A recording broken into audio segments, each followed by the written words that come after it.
So I'm a horrible decision maker. The thing is, I used to think that I was really good at decisions. I could make decisions quickly, and I thought that I was making all the right decisions.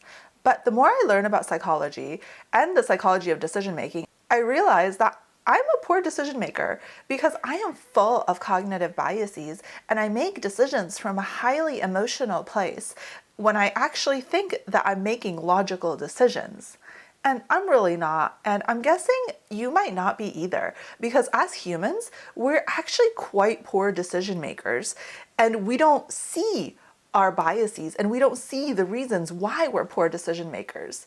What we do see is how we get stuck. We see how much suffering we go through when we're trying to decide between two things. We see when people make decision errors and they have to suffer the consequences of these decision errors. Oftentimes, and psychological research proves this, we're really good at seeing the cognitive errors and the poor decisions of others, but we're horrible at seeing it in ourselves. So what should we do about this? How do we become better decision makers? After all, isn't life just a series of small decisions?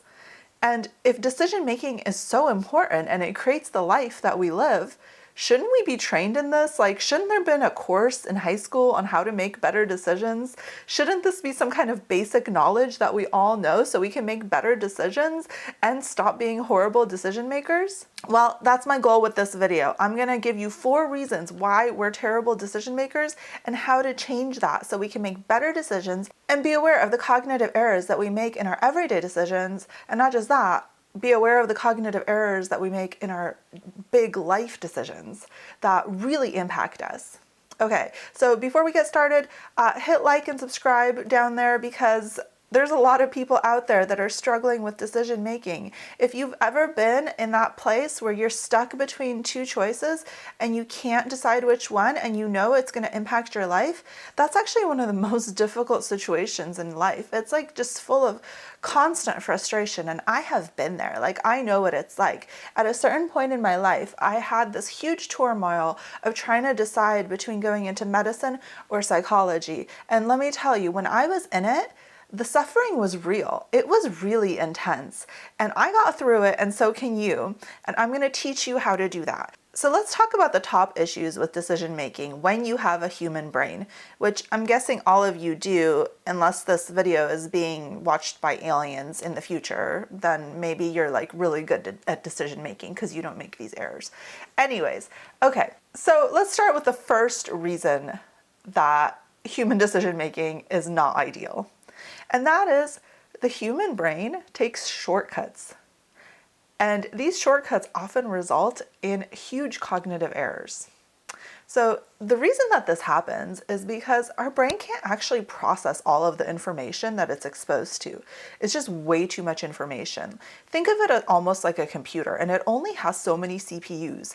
And after a while, it just gets overloaded. So it starts like making those little zip files, and the zip files are essentially little stereotypes and patterns that the brain recognizes. And when it recognizes that pattern, it essentially functions in a certain way. And so a lot of times this can result in stereotypes, or it can result in biases that are not necessarily objectively true. For instance, there is a cognitive bias in that we like things that are familiar. Our brains just prefer things that are familiar. And you can kind of see why this might get us into trouble. And there's actually a really good reason why we adapted this bias is because, evolutionarily speaking, if we're continuously exposed to something and nothing bad happens, then we tend to like it because then we trust that thing and it is familiar to us. So we associate it with non-danger.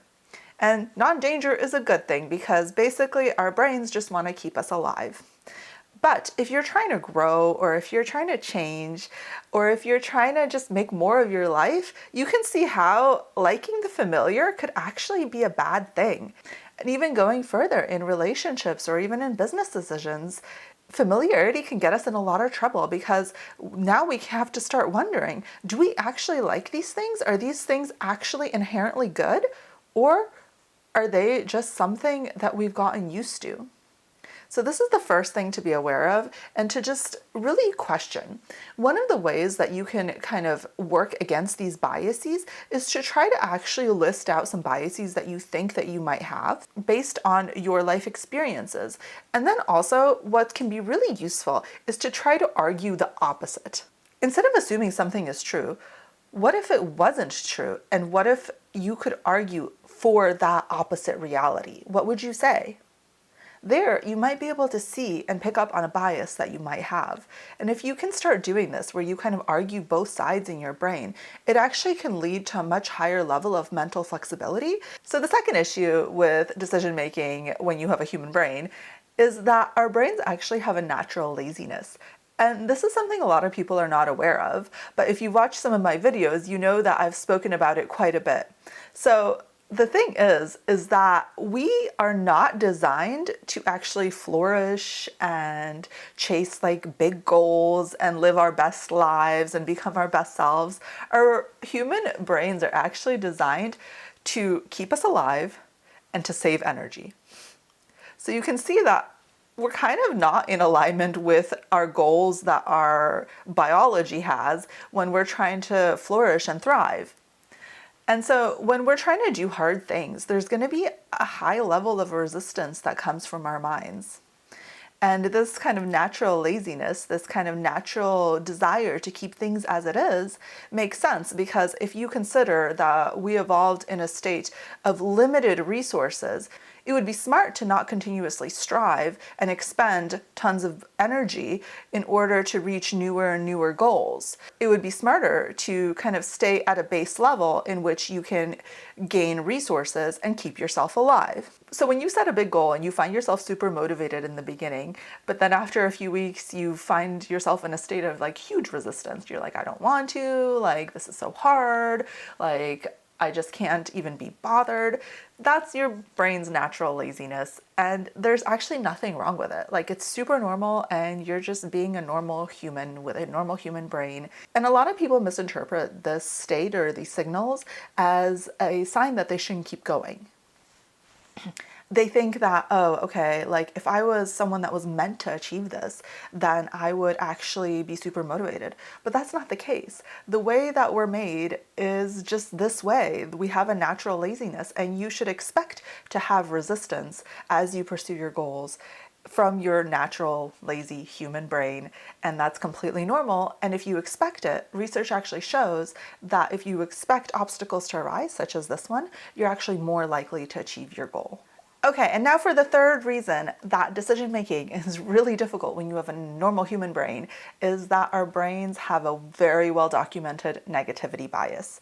And this again kind of has evolutionary roots in that the people who went around noticing more dangers in their environment actually survived, while the people who went around noticing happy things in their environment probably felt really great and had wonderful lives, but they probably died sooner and therefore did not pass on their genetic material to us. So this is kind of the theory behind the negativity bias, but we know that the brain naturally filters in more negative things and less positive things. And we've all had this experience. Maybe you had a review with your manager and he gave you like 10 compliments and was just like, you're doing a great job.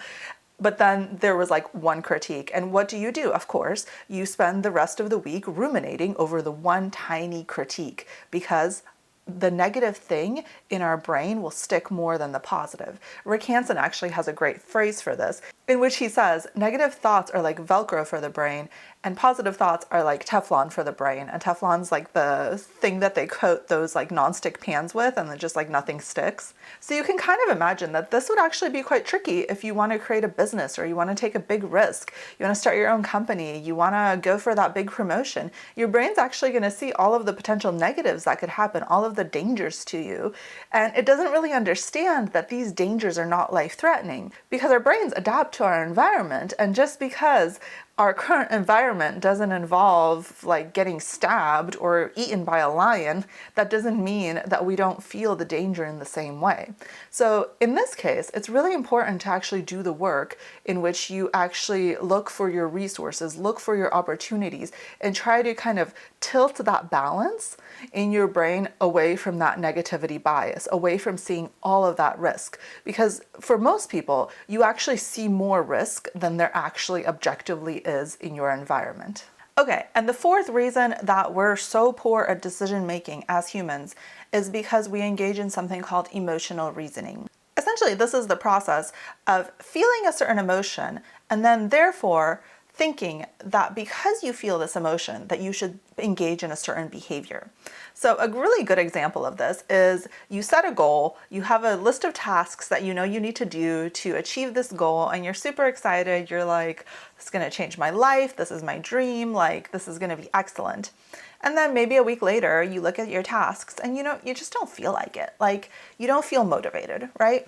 Just like, it's not a high motivation day for you. You kind of feel like you just would rather watch Netflix. And we all go through this, but the key here is to not engage in emotional reasoning. So motivation is actually just a feeling. And a lot of people think they need to feel motivated to engage in a task or to engage in work. But actually, you don't need to feel motivated. Because if you wait to feel motivated, then you're essentially waiting to engage in this emotional reasoning process. You can feel whatever you want to feel and still do a particular behavior. And it's a little bit tricky to train yourself to do this in the beginning, but once you do, it's kind of life-changing, because then you don't have to wait for motivation to do the things that you need to do. You can just accept how you feel and still do the things. Because what a lot of people don't realize is that you don't actually have to feel a certain way to do a certain thing. They actually have very little to do with each other, and you can feel however you want and still start your tasks and still go for your goals. Granted, it's always nicer to feel motivated, and we all enjoy that state, but what's really interesting is that oftentimes motivation comes after engaging in a certain behavior. So this is often called behavioral activation, and what's really useful here is to actually flip them. So think about the emotion that you would like to feel, and then think about the behavior you often engage in when you feel that emotion. And creating an emotion on demand is a little bit trickier than engaging in a behavior on demand. We can get up and do whatever we want, right? So for example, if you're feeling kind of down, like you're just kind of having a little bit of a depressed day and you don't feel good, you don't want to do anything, and you're kind of just bummed out and you're feeling bad, right? And you're thinking like, I wish I didn't have to feel this way. Like, I want to feel better. Think about all of the things that you would be doing if you were feeling better, and then pick one of those things and actually go do it. And I bet you anything, after a little bit, you're going to feel way better. And essentially, this is reverse causation. For a lot of us, we have linked certain emotions with certain behaviors, and we think because of this emotional reasoning process that we need to feel the emotion to engage in the behavior. But the amazing thing is that the reverse is also true. If we engage in a certain behavior, we will feel that certain emotion. And so what I encourage you to do is to think about what you want to feel and then think about the behaviors that would elicit that feeling, instead of kind of being ruled by your emotions that randomly come to you and deciding what to do based on those. Decide what to do ahead of time and then feel all the emotions that you want to feel. Okay, I hope this video was helpful for those of you that want to get better at making decisions, or maybe you're stuck trying to make a decision. If you are stuck trying to make a decision, or if you just have something in your mind that like you can't work through, feel free to actually schedule a session with me below. I have these quick 20-minute sessions and we can workshop through your decision and see if maybe coaching can actually help you. And this is something I do. I help people make the big decisions. Should I move abroad and try living in Europe? Should I move to this other organization that I'm really excited about? Should I ask for the promotion? All of these things can be quite difficult to start up by yourself. And so if you'd like some help, feel free to schedule that 20-minute session, and I'd love to meet with you. We'll workshop your idea, and I promise you'll feel a lot better afterwards. I have a lot of experience helping people in this area. Okay, and also, if you would like a longer video on kind of the psychology of decision making, I actually have a LinkedIn Live that I'm doing. on this topic, how to make big decisions, which I'm going to discuss the psychology. And we're actually going to go through several exercises to help you become a better decision maker and to become more clear in your decision. And you can use these examples on any future decisions you might have. So lots of decision making content that I'm making right now. I'm really hoping to help anyone that's feeling stuck and just helping you all feel more confident, more secure, and just more able in your decision-making process and actually to make better decisions with psychological science. Okay, so I will see you all next week with another video. And if you'd like to see more videos from me, I actually post shorts on Instagram and TikTok and here on YouTube. So follow me on those spaces if you're on there, and you can get the shorter videos between the Mondays in which I post these videos. Okay, I hope you all take care and happy decision making.